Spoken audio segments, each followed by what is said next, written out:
friends, Jess here with Back to Roots Farm. I am getting out into my garden after spending a day getting set up in a new shop in the downtown area of where we're at in South Georgia, and also spent the morning with a bunch of other mothers that homestead, homeschool, and everything like that. We've created our own little kind of community group in the area for emotional support and, you know, getting things done around the farm. We have barn raisings and fellowship and all those good things, and the kids get to run wild. So I've spent a majority of the day away from the house, and now finally getting back, it's time to tend to the garden, probably get it watered. There are rain clouds in the sky, but I don't think that we're actually going to end up having rain. And then also probably go over a myth or two of when it comes to gardening that I keep seeing a lot over social media that aren't necessarily true. So with it now being garden season, a lot of people are out here in the garden. Sometimes they're first-time gardeners. Some people have been gardening for a while. But one of the most popular plants that you're going to see in the garden is going to be your tomatoes. And I've seen kind of a couple of false informations floating around about tomatoes. They have well intentions, but they're not exactly correct.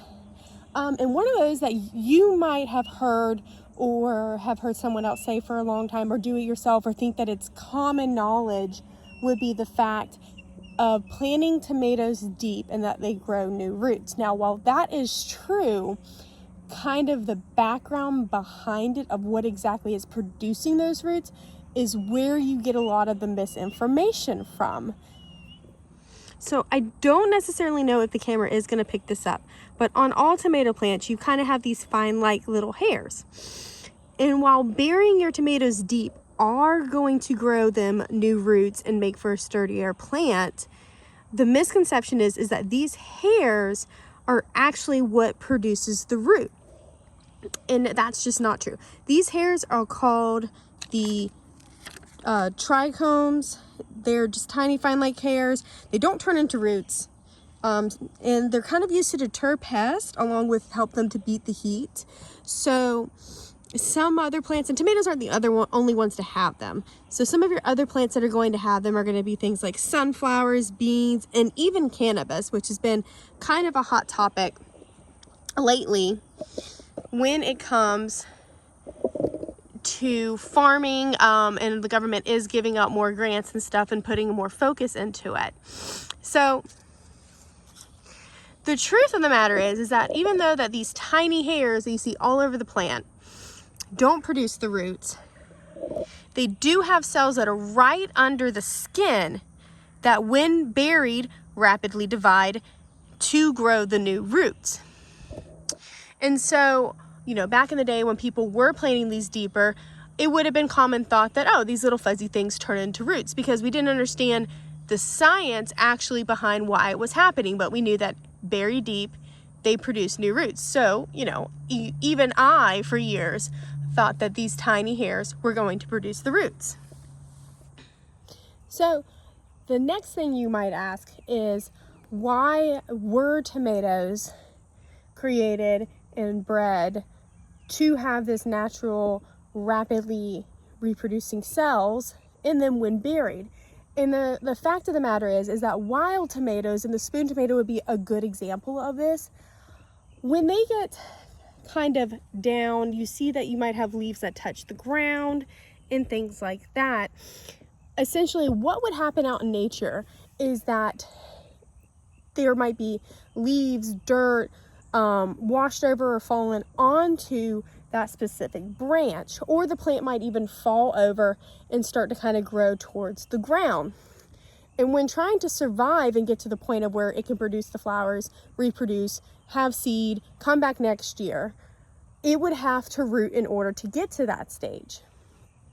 And so the rapidly reproducing cells that are just under the skin are there for the plant's survival in itself.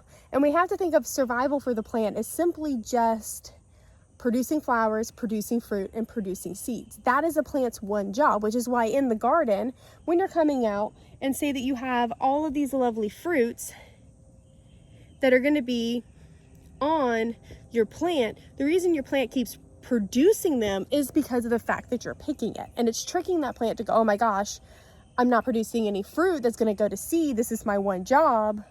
And it'll keep putting out the flowers to keep trying to reproduce.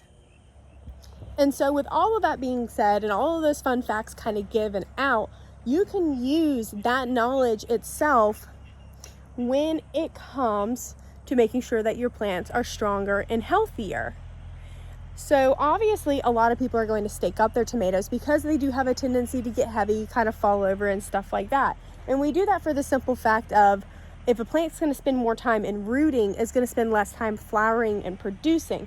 So knowing that knowledge and knowing the fact of what tomatoes will do if given the chance to fall over and root can help you really make sure that you're staying on top of it. You're pruning leaves that are touching the bottom, stems that are touching the bottom, in order to make sure that you're getting the most harvest out of your year. Now, obviously, when you are planting these at the very beginning of your garden season, you are going to want to plant them deeper because you do have time to establish that really wonderful root system in order to have a taller, bigger, stronger, healthier plant throughout the garden season. But you don't necessarily want your plant to be falling over or to be putting anything into making new roots as you get further into your season. But in reality, I could rant on about kind of garden myths and things that are just said incorrect all day long. I spend a lot of time educating myself on things like that in order to not necessarily fall victim, but in order to believe things that aren't necessarily true that might impact how you garden yourself. So I hope my rambling and this maybe a little bit of information was helpful to somebody.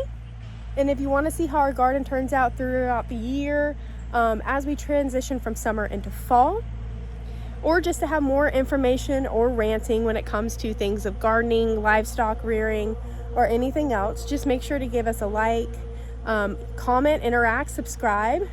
But yeah, I hope that this was helpful. And until I see you again next time, friends, I bless you.